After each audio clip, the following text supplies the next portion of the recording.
Nós vamos abrir o texto bíblico em Neemias, capítulo de número 12. Neemias, capítulo 12. Os sacerdotes que vieram para Jerusalém. São estes os sacerdotes e levitas que subiram com Zorobabel, filho de Sealtiel, e com Jesua, Seraías, Jeremias, Esdras, Amarias, Maluque, Ratus, Secanias, Reum, Meremote, Ido, Ginotoi, Abias, Miamim, Maadias, Bilga, Semaías, Joiaribe, Gedaías, Salu, Amoque, Ilquias e Gedaías. Estes foram os chefes dos sacerdotes e de seus irmãos nos dias de Jesua. Também os levitas, Jesua, Binui, Cadmiel, Serebias, Judá e Matanias. Este e seus irmãos dirigiam os louvores. Bacbuquias e Uni, seus irmãos, estavam defronte deles, cada qual no seu mistério. Jesua gerou a Joaquim, Joaquim gerou a Eliasibe, Eliasibe gerou a Joiada, Joiada gerou a Jonatas, e Jonatas gerou a Jadua.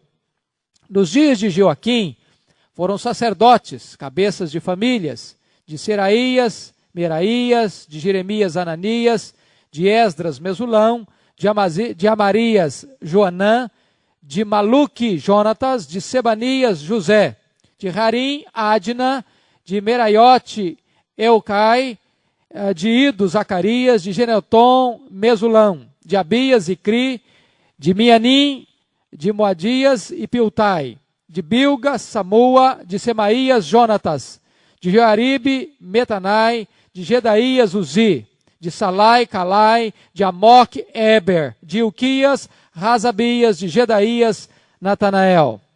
Dos levitas, nos dias de Eliasibe, foram inscritos como cabeças de famílias Joiada, Joanã e Jadua, como também os sacerdotes, até o reinado de Dario, o persa. Os filhos de Levi foram inscritos como cabeças de famílias no livro das crônicas, até os dias de Joanã, filho de Eliasibe. Foram, pois, chefes dos levitas, Razibias, Serebias e Jesua, filho de Cadmiel. Os irmãos deles lhes estavam fronteiros para louvarem e darem graças, segundo o mandamento de Davi, homem de Deus, coro contra coro. Metanias, Bacbuquias, Obadias, Mesulão, Talmon e Acube eram porteiros e faziam a guarda aos depósitos das portas. Estes viveram nos dias de Joaquim, filho de Jesua, filho de Josadaque, e nos dias de Neemias, o governador, e de Esdras, o sacerdote e escriba. Na dedicação dos muros de Jerusalém, procuraram os levitas de todos os seus lugares para fazê-los vir, a fim de que fizessem a dedicação com alegria, louvores, cantam, símbolos, alaúdes e harpas. Ajuntaram-se os filhos dos cantores, tanto da campina dos arredores de Jerusalém, como das aldeias dos netofatitas, como também de Bet-Gilgal e dos campos de Geba e de Asmavete, porque os cantores tinham edificado para si aldeias nos arredores de Jerusalém. Purificaram-se os sacerdotes e os levitas, que também purificaram o povo e as portas e o muro. Então, fiz subir os príncipes de Judá sobre o muro e formei 2 grandes coros em procissão, sendo uma mão direita sobre a muralha para a banda da porta do monturo. Após eles iam Rosaías e a metade dos príncipes de Judá, Azarias, Esdras, Mesulão, Judá, Benjamim, Semaías e Jeremias. E dos filhos dos sacerdotes, com trombetas, Zacarias, filho de Jonatas, filho de Semaías, filho de Matanias, filho de Micaías, filho de Zacur, filho de Asaf, e seus irmãos, Semaías, Azariel, Milalai, Gilalai, Maai, Natanael, Judá e Anani, com os instrumentos músicos de Davi, homem de Deus, Esdras o escriba, e adiante deles. À entrada da porta da fonte, subiram diretamente as escadas da cidade de Davi, onde se eleva o muro por sobre a casa de Davi, até a porta das águas da banda do Oriente. O segundo coro, ia em frente, e eu após ele. Metade do povo ia por cima do muro, desde a torre dos fornos até ao muro largo, e desde a porta de Efraim, passaram por cima da porta velha e da porta do peixe, e pela torre de Hananiel, e pela torre do Sem, até a porta do gado, e pararam à porta da guarda. Então, ambos os coros pararam na casa de Deus, como também eu e a metade dos magistrados comigo. Os sacerdotes Eliaquim, Maazéias, Miniamim, Micaías, Elioenai, Zacarias e Hananias iam com trombetas, como também Maazéias, Semaías, Eleazar, Uzi, Joanã, Malquias, Elão e Ezer, e faziam-se ouvir os cantores, sob a direção de Jezraías. No mesmo dia, ofereceram grandes sacrifícios e se alegraram, pois Deus os alegrara com grande alegria. Também as mulheres e os meninos se alegraram, de modo que o júbilo de Jerusalém se ouviu até de longe. Ainda no mesmo dia, se nomearam homens para as câmaras dos tesouros, das ofertas, das primícias e dos dízimos, para ajuntarem nelas, das cidades, as porções designadas pela lei, para os sacerdotes e para os levitas, pois Judá estava alegre, porque os sacerdotes e os levitas ministravam ali, e executavam o serviço do seu Deus, e o da purificação, como também os cantores e porteiros, segundo o mandado de Davi e de seu filho Salomão. Pois já outrora, nos dias de Davi e de Asaf, havia chefes dos cantores, cânticos de louvor e ações de graças a Deus. Todo Israel, nos dias de Zorobabel e nos dias de Neemias, dava aos cantores e aos porteiros as porções de cada dia, e consagrava as coisas destinadas aos levitas, e os levitas as destinadas aos filhos de Arão. Amém. Nós vamos meditar sobre o tema a importância do louvor na vida do povo de Deus. No ano 444 a.C., o muro estava sendo levantado. E o levantamento daquele muro era sinal de grande alegria, era um símbolo da unidade de um povo, da restauração de uma nação. No ano de 1989, o muro foi quebrado, um muro foi destruído, o muro de Berlim. E a quebra daquele muro significou libertação, liberdade e união de duas nações. Enquanto o muro de Neemias foi levantado para simbolizar união e restauração, a quebra do muro de Berlim veio significar a mesma coisa.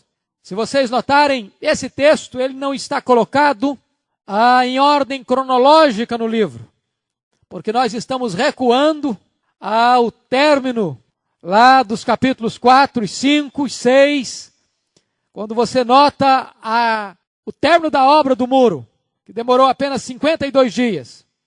O que você vai ler nesse registro é a festa de inauguração dos muros de Jerusalém. E diz a Bíblia que houve uma grande alegria, um grande júbilo, uma grande festividade espiritual na dedicação daqueles muros. E aqui, preliminarmente, à guisa de introdução, nós vamos tirar algumas lições. Primeira delas é que nós devemos celebrar louvores a Deus pelas nossas vitórias. Versículo 27. Na dedicação dos muros de Jerusalém, procuraram aos levitas de todos os seus lugares para fazê-los vir, a fim de que fizessem a dedicação com alegria, louvores, canto, símbolos, alaúdes e harpas. A cidade foi restaurada, a cidade saiu do opróbrio, a cidade foi reconstituída na sua dignidade física e civil, e religiosa e espiritual, e agora eles têm uma razão para celebrar. E eles então convocam os levitas, os sacerdotes, os cantores, os compositores, os instrumentistas, e querem fazer uma celebração festiva de agradecimento a Deus. E aqui está um ponto interessante, que nós devemos celebrar com alegria as nossas vitórias. As nossas vitórias vêm de Deus, elas são a ação de Deus na nossa vida, e nós devemos reconhecer isso, e enaltecer a Deus e exaltar a Deus por essas vitórias. Segunda lição preliminar é que nós devemos celebrar louvores a Deus com união entre os irmãos. Você vai notar nos versos 27 a 29 que se juntaram os levitas, se juntaram os sacerdotes, se juntaram os cantores. E agora no verso 43, você vai ver que as mulheres e as crianças, ou seja, o povo todo se uniu para celebrar a Deus. Muitas vezes, a batalha vai ser solitária, mas a celebração há de ser coletiva. Muitas vezes você enfrenta a sua batalha sozinho, no anonimato até. Mas quando há de se celebrar, celebra-se em conjunto. Quando Davi enfrentou Golias, ele o enfrentou sozinho. Quando Davi celebra a vitória, o exército de Saul o acompanha na celebração. Se nós queremos celebrar as nossas vitórias, nós precisamos de celebrar com a sua alma, com o seu coração, como a sua família, como um só povo. Nós temos que estar juntos. Terceira lição, terceiro aspecto. Devemos celebrar louvores a Deus com grande alegria. Notem vocês que tanto o verso 27 que acabamos de ler, quanto o verso 43, diz lá no verso 43, e se alegraram, pois Deus os alegrara com grande alegria. Também as mulheres e os meninos se alegraram, de modo que o júbilo de Jerusalém se ouviu até de longe. Ou seja, seja no culto, seja num ato de gratidão, seja numa celebração, é preciso haver clima, espaço e oportunidade para o povo de Deus extravasar a sua alegria, manifestar o seu júbilo. A Bíblia diz que havia uma alegria muito grande na vida daquele povo. E se vocês notarem, esta alegria foi recomendada pelo próprio Neemias e pelo próprio Esdras, quando o povo, ao ler a lei, ou ouvir a lei, começou a chorar, e então eles começaram a redescobrir os projetos de Deus na vida do povo, e então Neemias diz para eles que eles deviam se alegrar e não chorar, porque a alegria do Senhor é a nossa força. A marca do povo de Deus é a alegria. A característica da igreja de Deus é a alegria. A alegria é a base do começo da proclamação do Evangelho. Começou isso lá em Belém. Vos trago boa nova de grande alegria, que o será para todo o povo. O reino de Deus é alegria. O fruto do Espírito é alegria. A ordem de Deus para nós é esta: alegrai-vos. E o povo está aqui não apenas com alegria comedida, mas com alegria de exultação, ao ponto de longe se perceber, se notar que havia algo de extraordinário acontecendo na cidade de Jerusalém. Quarto lugar, devemos celebrar louvores a Deus com vidas puras. Veja o versículo 30. Quando diz aqui, purificaram-se os sacerdotes e os levitas, que também purificaram o povo e as portas e o muro. Já que vamos dedicar a Deus, já que vamos celebrar a Deus, eles entenderam, nós não podemos fazer isto sem que a nossa vida esteja pura diante de Deus. Vamos entender isso. Isso precedeu a vinda de Jesus ao mundo. E então as purificações eram abluções, eram cerimônias que se repetiam e que tipificavam a purificação da vida, a santificação da vida, a entrega e consagração da vida a Deus. Hoje nós não temos cerimônias de purificação. Hoje não temos mais abluções. Mas hoje nós podemos chegar diante de Deus à luz daquilo que João diz o seguinte, que o sangue de Jesus nos purifica de todo pecado. Se nós confessarmos os nossos pecados, Ele é fiel e justo para nos purificar.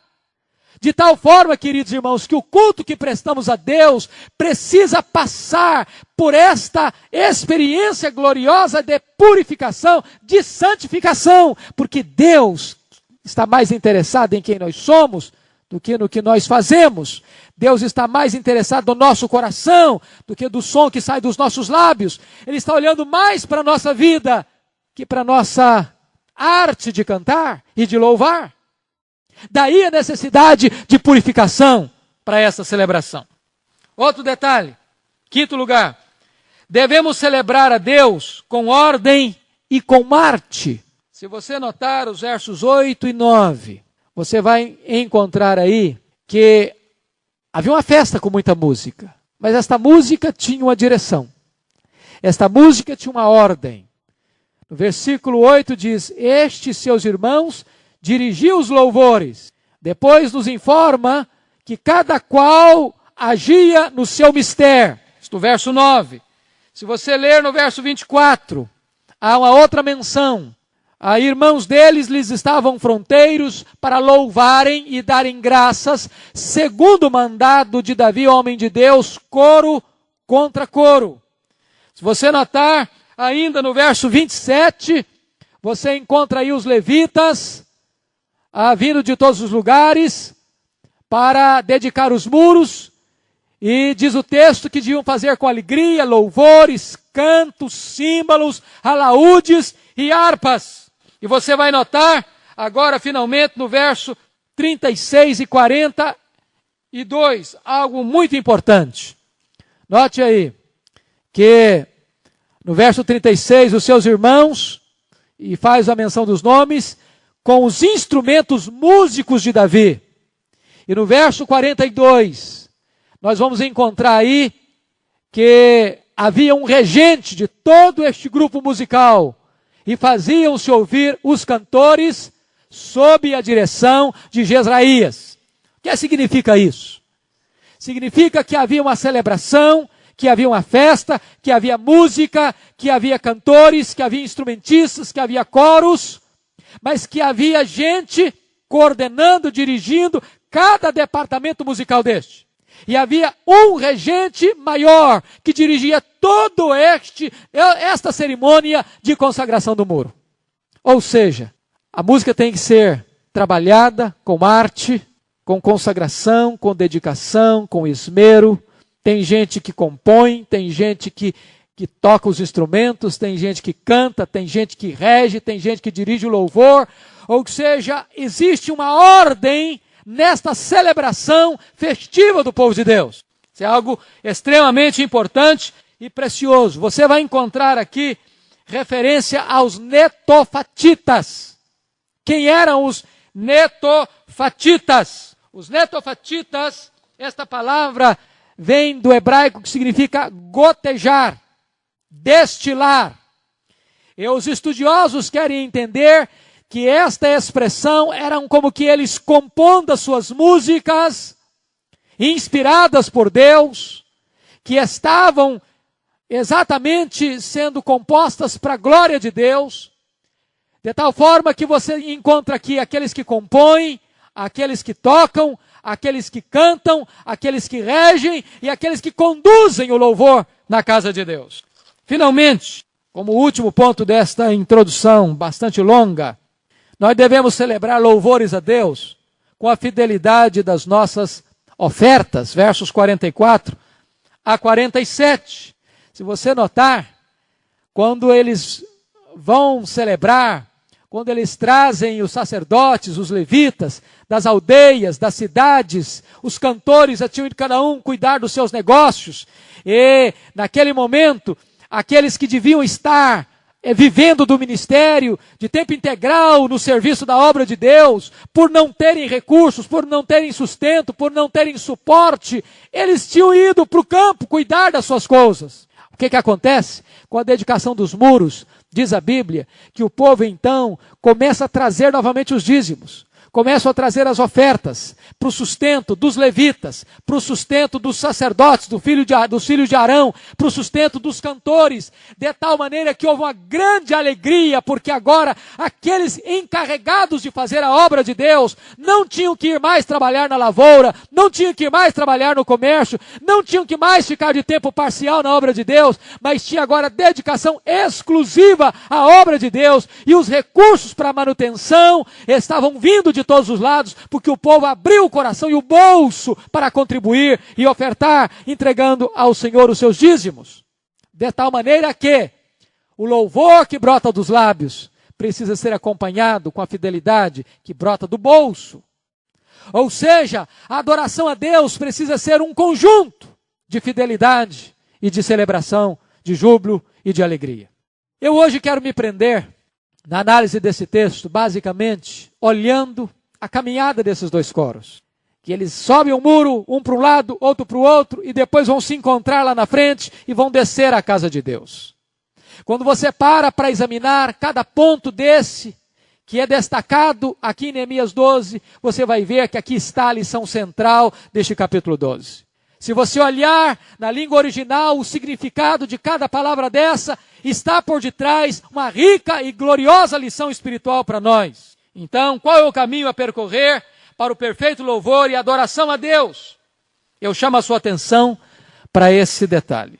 Vamos lá então. Com a sua Bíblia aberta, você vai começar a ver esta caminhada dos coros a partir do verso 31. Então fiz subir os príncipes de Judá sobre o muro e formei 2 grandes coros em procissão, sendo um à mão direita sobre a muralha para a banda da porta do monturo. Vamos parar aqui na porta do monturo. O que é que significa essa porta? Essa palavra monturo, na língua original, traz a ideia de ruínas, lugar onde se amontoavam os lixos da cidade. E o que é que isso significa espiritualmente para nós? Qual a lição que esse texto traz para nós? É que nós, antes de começarmos a celebrar a Deus, entoarmos louvores a Deus, nós precisamos passar pela porta do monturo. E o que significa passar pela porta do monturo? Significa passar por uma profunda humilhação, quebrantamento, arrependimento, a convicção de pecado e confissão de pecado. É na porta do monturo que nós vamos olhar para nós mesmos e ver a sujeira do nosso coração. É na porta do monturo que nós vamos olhar para nós mesmos e ter profunda consciência da necessidade de purificação. É ali que nós vamos reconhecer a nossa absoluta necessidade da misericórdia de Deus para a nossa vida. É lugar do exame, é lugar do despojamento de qualquer pretensa vaidade. Vocês já perceberam isso, irmãos? Como é muito perigoso se misturar louvor com presunção. É muito perigoso misturar a arte da celebração, a arte da música, com o culto próprio. Quando muitas vezes aquele que tange o instrumento, aquele que toca pela beleza da arte, pelo significado da música, pelo poder intrínseco da música, pode levar as pessoas a olhar o instrumentista e o cantor como um astro. E de repente colocar os holofotes em cima da pessoa e não em cima do Deus que deve ser exaltado e glorificado. E daí, a primeira porta que precisa passar é pela porta do monturo. Eu gosto de ver isso na experiência de Davi. Davi diz no Salmo 40, verso 2 e 3. Senhor, tu me tiraste de um poço de perdição, de um tremedal de lama. Colocaste os meus pés sobre uma rocha, me firmaste os passos e colocaste nos meus lábios um novo cântico, um hino de louvor ao nosso Deus. Muitos verão essas coisas, temerão e confiarão no Senhor. Antes de ele colocar a música, ele diz de onde Deus o tirou. Nós precisamos ter profunda consciência disso, passar pela porta do monturo, do arrependimento, do quebrantamento e saber que nós dependemos totalmente da misericórdia e da graça de Deus. Vamos à segunda porta por onde eles passam. Versículo 37. À entrada da porta da fonte, subiram diretamente as escadas da cidade de Davi, onde se eleva o muro por sobre a casa de Davi. Porta da fonte. O que isso significa?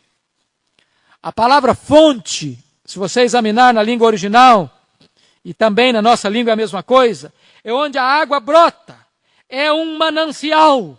E que manancial é esse? Quando a Bíblia fala de manancial, ela fala que Deus é o manancial. Deus é o manancial de águas vivas. Lá em Jeremias, capítulo 2, verso 13, ele é o manancial de águas vivas. E João diz que aquele que crer nele, do seu interior, fluirão rios de água viva. E o Senhor Jesus diz mais, a água que eu lhe der, será nele uma fonte a jorrar para a vida eterna. Então, o que é que essa porta da fonte simboliza espiritualmente para nós? Simboliza o novo nascimento. Jesus disse, aquele que não nascer da água e do Espírito, não pode entrar no reino de Deus. Quando o homem conhece o seu pecado, reconhece o seu pecado, então ele pode ter a experiência do novo nascimento, porque a base do novo nascimento é arrependimento do pecado e fé no Senhor Jesus Cristo. E daí, queridos irmãos, é necessário que aqueles que lidam com a música na casa de Deus, sejam os compositores, os cantores, os instrumentistas, aqueles que conduzem, precisam ter convicção de que passaram pela porta das fontes, que passaram pelo novo nascimento, que já beberam desta fonte, que já se alimentam desta fonte, que já experimentaram o poder de Deus na sua vida. Regenerador. Vejam vocês que nós poderíamos olhar 3 coisas aqui. Deus é a fonte, Cristo é a água da vida e o Espírito Santo são esses rios que brotam de dentro do nosso interior. Na verdade, esta experiência da salvação está ligada à Trindade. O Deus que elege, o Filho que redime, o Espírito Santo que aplica. Deus é a fonte, Cristo é a água da vida, e o Espírito Santo é esta vida que flui de dentro de você, como rios de água viva. Então é necessário que quem lida com música experimente isso na sua vida. Terceira porta, verso 37 ainda. E diz que eles foram até a porta das águas da banda do Oriente. Versículo 36. E o que significa aqui a porta das águas? Agora não é fonte. Agora é como se fosse o leito de um rio que está correndo. Agora é uma fonte que jorra e vai escoando as suas águas. E se a porta da fonte fala de novo nascimento, a porta das águas fala de plenitude do Espírito Santo de Deus. Mais do que nunca, aqueles que lidam e militam nesta área, como sacerdotes reais, precisam ser cheios do Espírito Santo de Deus. A porta das águas fala de correntes, de rio que leva aos mananciais das águas. E nesse sentido, irmãos, não tem nada mais importante do que associar adoração, louvor, música com vida plena do Espírito Santo de Deus. Talvez uma das experiências mais sublimes que Deus já me permitiu viver na vida foi participar de um culto, certa feita, 1h da tarde, na igreja presbiteriana de Onuri, em Seul, na Coreia. A igreja de Onuri, na Coreia, tem cerca de 20 mil membros, eu não sei de lá para cá quantos membros, isso foi em 97, e conhecida na Coreia do Sul como a igreja que mais relevantemente trabalha a questão da música. E nós fomos participar num daqueles cultos, era um culto de 1h da tarde às 3 da tarde, um culto de jovens. E sem que nós pudéssemos entender as músicas, porque nós só tivemos tradução simultânea no sermão, eu fiquei impressionado com o que vi, ouvi e senti.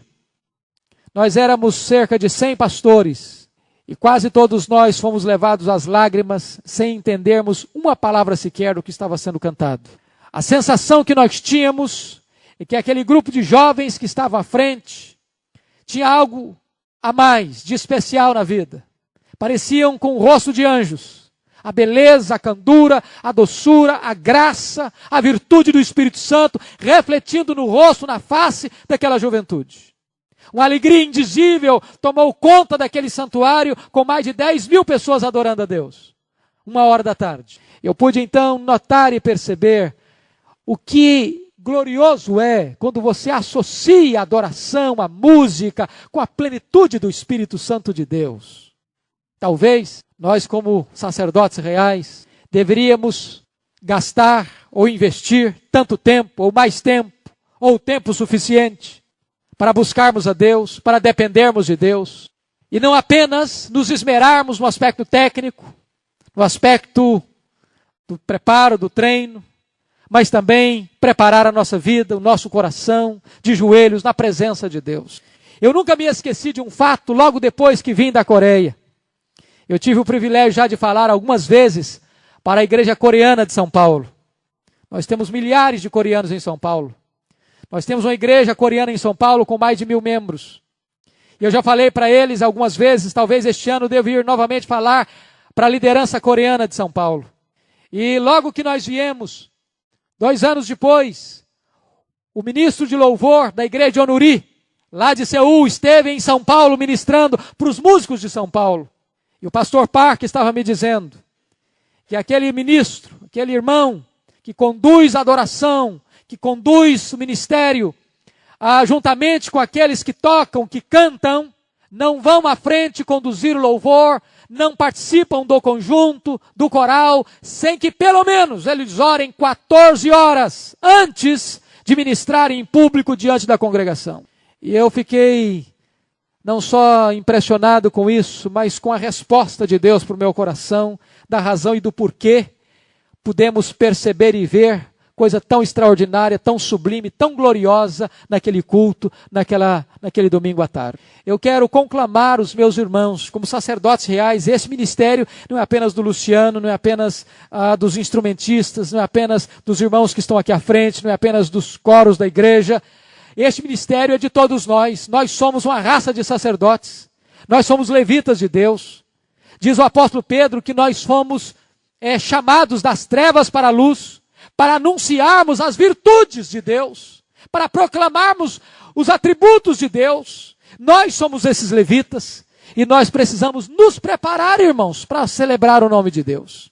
Mas vamos em quarto lugar, versículo 38, diz o texto: o segundo coro ia em frente e eu, após ele, metade do povo ia por cima do muro, desde a torre dos fornos até ao muro largo.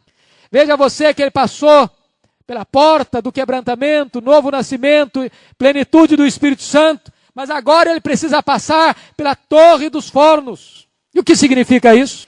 Irmãos, Deus está nos preparando. E nós precisamos passar pelo forno, precisamos passar pelo cadinho, precisamos passar pela fornalha. Lá nesta torre é onde nós vamos ser depurados, purificados.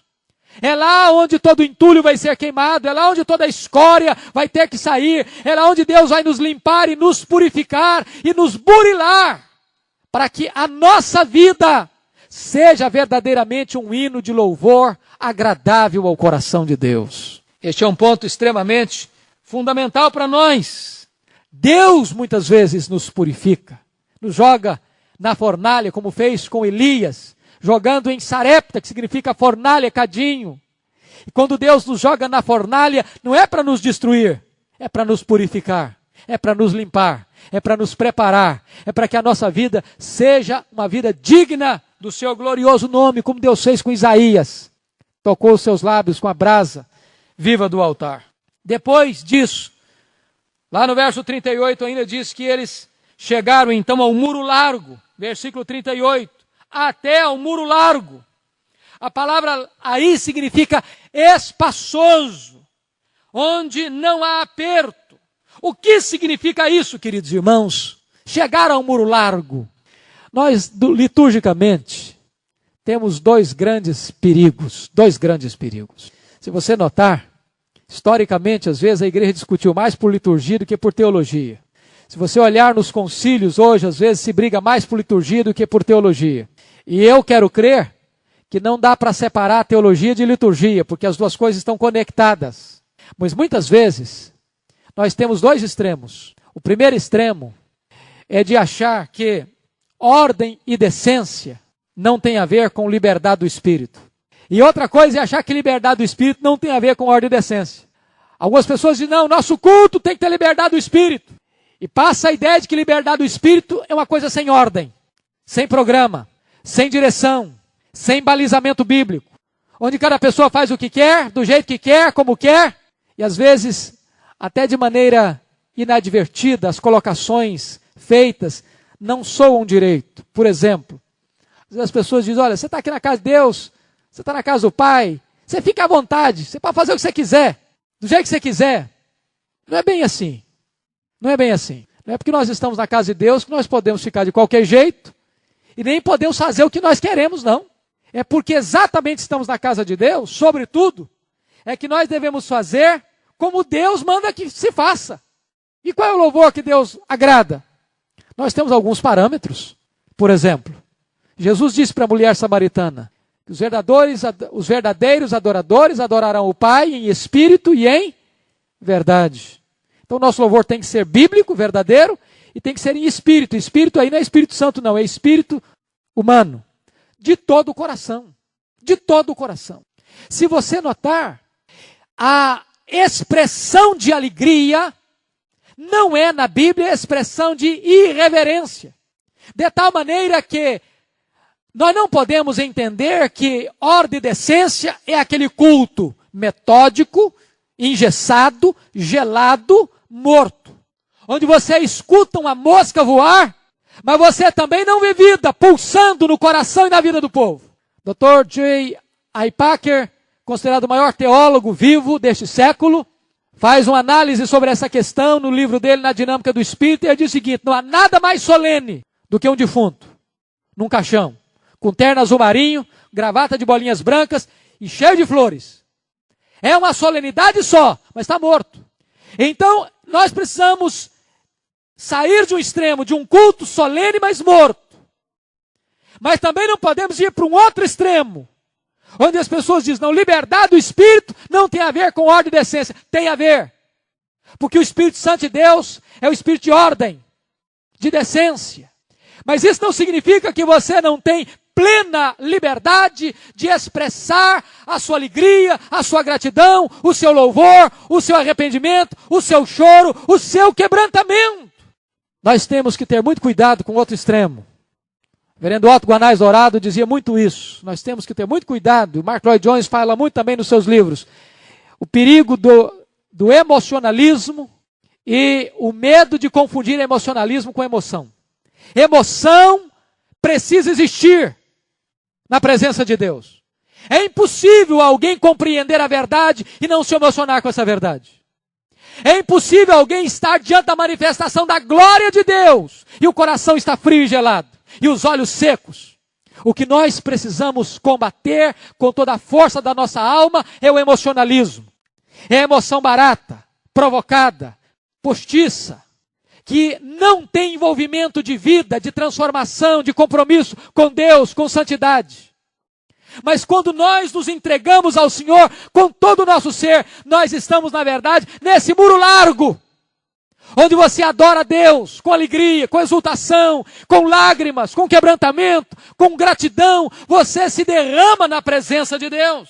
Você vai notar que estavam lá as mulheres, estavam lá as crianças, estavam lá os sacerdotes, estavam lá os levitas, estavam eles celebrando, e a Bíblia diz que esta alegria era contagiante na vida do povo. Sexto lugar, você vai notar aí a porta de Efraim, versículo 39. Versículo 39, e eles chegaram na porta de Efraim. E esta palavra, Efraim, está lá em Gênesis 41, 52, significa duplamente frutífero. Duplamente frutífero. O que significa isso, meus amados irmãos? Que nós não podemos entender louvor como apenas um bloco dentro da liturgia onde se canta. Na verdade, a nossa vida toda precisa ser um hino de louvor a Deus. O que esse texto está querendo dizer para nós é que o louvor produz fruto na vida da igreja. O povo de Deus precisa descobrir que o louvor, a adoração e a ministração ao Senhor são tão importantes quanto qualquer outro aspecto da vida. Precisamos entender que o louvor deve ser resultado da vida frutífera da igreja. Nós não podemos separar isso. Por exemplo, vamos imaginar, aquela igreja tem um louvor abençoadíssimo, agora os seus membros não levam Deus a sério. Não combina. Ou por outro lado, aquela igreja tem uma vida santa e cheia do Espírito Santo de Deus, mas o louvor dela é uma negação. Não dá para combinar também. Porque louvor é uma extensão da vida que vivemos. A vida frutífera de Efraim deve levar a igreja a adorar, a exaltar e a celebrar ao Senhor com alegria. A igreja cresce no louvor. A igreja impacta o coração das pessoas através da música. Diz Davi, muitos nessas coisas temerão e confiarão no Senhor. Sétimo lugar, versículo 39 ainda. Eles chegaram por cima da porta velha. O que seria isso para nós? Porta velha certamente devia ser aquela porta. Já tinha testemunhado tantas experiências, tantas batalhas, tantos conflitos, tantas lágrimas, tantas experiências. O que seria esta porta velha aplicando para nós hoje? Vamos contextualizar novamente, aplicando. Nós estamos vivendo hoje dois extremos outra vez. Eu conheço pastores, amigos meus, onde na igreja só se canta os os hinos de Genebra, nem os hinos do Inar não se canta. Não se canta um cântico espiritual, só os hinos de Genebra. Para mim é um extremo. Mas conheço também colegas, pastores, igrejas que não cantam mais os hinos. Agora é louvor contemporâneo. Tudo aquilo que os nossos pais fizeram e que nós herdamos deles, joga-se no caixote lixo. Nós aprendemos na porta velha, queridos irmãos, que nós não podemos dispensar o passado. Nós não podemos dispensar o passado. O cristianismo é uma religião histórica. Histórica. Nós temos raízes. Nós temos legado. Nós temos herança. E, meus irmãos, nós não podemos dicotomizar. Ou dizer, este aqui é mais espiritual, aquele ali é menos espiritual.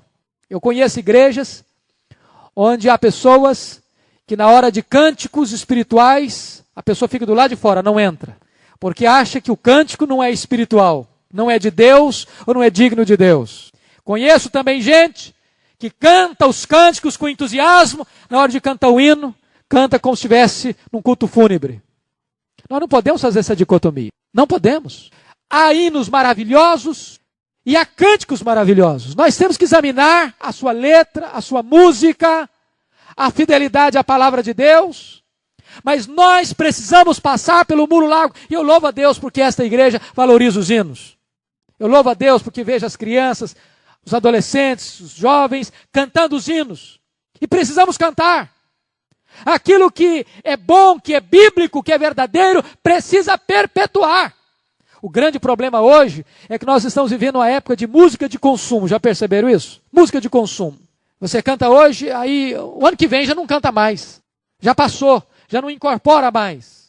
Já não fixa mais. Mas nós precisamos guardar com muito carinho aquilo que é bom, valorizar os hinos clássicos, valorizar a música boa contemporânea, porque aquilo que é bom há de perdurar e permanecer. Vamos adiante, a outra porta. A porta do peixe, aí versículo 39. É interessante. O que poderia representar essa porta para nós? As duas vezes, ou pelo menos duas vezes que nós encontramos a questão do peixe, tanto lá em Lucas 5, lançai a rede, quanto em João 21, está falando aí de alimento. O peixe como alimento. Se você notar, o peixe, naqueles dois casos, tanto de Lucas 5, quanto de João 21, está falando da vocação. Em Lucas 5, e vos farei pescadores de homens. João 21, na outra pesca, está falando que Pedro deveria apacentar as ovelhas. E o que poderia isso representar para nós? O que seria esta porta do peixe? Está falando de duas coisas. Primeiro, de vocação da igreja. E segundo, da multiplicação, do crescimento numérico da igreja. Esse é um fato, irmãos. Esse é um fato. Olhem as igrejas que crescem espiritualmente e numericamente. Vocês vão notar que quase sem exceção há uma grande valorização da música. Há um grande investimento na música. Há uma grande dedicação na música. Porque o crescimento numérico passa também pela música. A música é um instrumento de Deus. Tanto é que quando você vê o Velho Testamento, você nota que na época de Davi se valorizava mais a música do que se valoriza hoje na igreja contemporânea. Os músicos, por exemplo, viviam de tempo integral no ministério de Deus. Os cantores viviam como os levitas dos dízimos. Dedicação exclusiva. A importância que a música tinha no templo de Jerusalém era alguma coisa magnífica e magistral. E você vai notar que nós precisamos também investir na música. Precisamos valorizar a música. Precisamos entender que a igreja que louva e adora a Deus de forma bíblica, de forma ungida, esta igreja tem maiores probabilidades de crescimento, numérico inclusive, do que aquelas que não o fazem. Volto a repetir o texto de Davi. Me pões nos lábios um novo cântico, um hino de louvor ao nosso Deus. Muitos verão essas coisas, temerão e confiarão no Senhor. Ou seja, a música tem um poder evangelístico extremamente importante. Nono lugar, a torre de Hananeel. Essa palavra Hananeel significa misericórdia e graça. Por que esse nome está aqui? Sabe o que significa isso? É que quem lida com música sabe disso. A gente só está nesse ministério pela graça e pela misericórdia. Sabe por quê? Porque talvez não haja nenhuma área da igreja mais atacada pelo inimigo do que a área da música, do que a área da adoração, do que a área do louvor. Lúcifer lidava com isso. E talvez, por entender de maneira tão profunda desta área, ele seja verdadeiramente o arqui-inimigo da música na igreja de Deus. Você já percebeu quantas tensões se tem na área da música na igreja? Seja num coral, seja num grupo, seja num conjunto, seja na vida dos instrumentistas. É uma batalha contínua, é uma tensão contínua. E nós então precisamos passar por esta torre de Hananeel, dizendo: Deus, nós precisamos da tua graça, nós precisamos da tua misericórdia, e se chegamos até aqui, foi por causa da tua graça e da tua misericórdia. 10º lugar, a torre do 100, ainda versículo 39.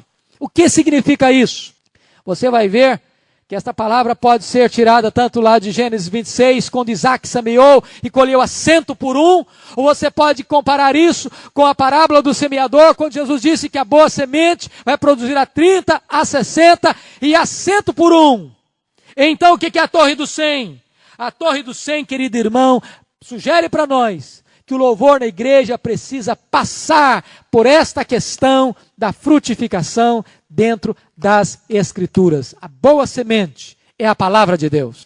E eu quero trazer essa aplicação aqui. Nós precisamos mais do que nunca, e louvo a Deus, porque hoje nós estamos musicando a Bíblia. Quantos cânticos bíblicos, quantos cânticos de textos bíblicos. Que coisa boa é quando nós podemos cantar o próprio texto das Escrituras. O livro de Salmo era o livro de cântico, era o inário do povo hebreu. Nós devemos cantar a palavra de Deus. Mas não digo apenas a letra do texto bíblico. Esse é um ponto fundamental. Nós precisamos ser criteriosos no exame das letras, para que elas sejam estritamente, absolutamente fiéis ao texto das Escrituras. Porque música é pregação. Em alto nível, pregação cantada. A reforma vingou em grande parte na Europa em virtude da música, que popularizou a mensagem da reforma. Você já percebeu que quando você decora uma canção, passa um ano, passa 2, passa 5, passa 10, passa 20 anos, você lembra? É só começar a cantarolar, vem tudo à sua mente, decore um texto hoje. E não mais repita esse texto, daqui a 10 anos você não lembra mais de jeito nenhum. A música tem esta capacidade de ficar retida em nossa memória. E quando nós cantamos de maneira fiel às Escrituras, nós estamos ensinando a Bíblia através da música. Penúltimo lugar, a porta do gado. Versículo 39. Isso sugere-nos uma coisa, que a igreja, quando se reúne para cantar, precisa se reunir como rebanho, debaixo da vara e do cajado do divino pastor. Nós cantamos não individualmente, mas cantamos como uma assembleia, cantamos como uma igreja, cantamos como uma família, cantamos como um rebanho. Nós temos que estar juntos, nós temos que estar unidos, nós temos que estar entrelaçados e debaixo da autoridade, do cajado, do supremo pastor, que é o Senhor Jesus Cristo. Finalmente, a porta da guarda. Chegam à porta da guarda, onde os dois coros se encontram, e daí eles vão descer para a casa de Deus. O que significa a porta da guarda? É a porta da inspeção. É a porta da fiscalização. É a porta do exame. É a porta da análise interior. Ou seja, nós não estaremos qualificados a entrar na casa de Deus e a louvar a Deus de modo digno de Deus, a não ser que nós guardemos os nossos pés, que nós examinemos a nossa vida, que nós confrontemos o nosso próprio coração, que nós acertemos a nossa vida com Deus.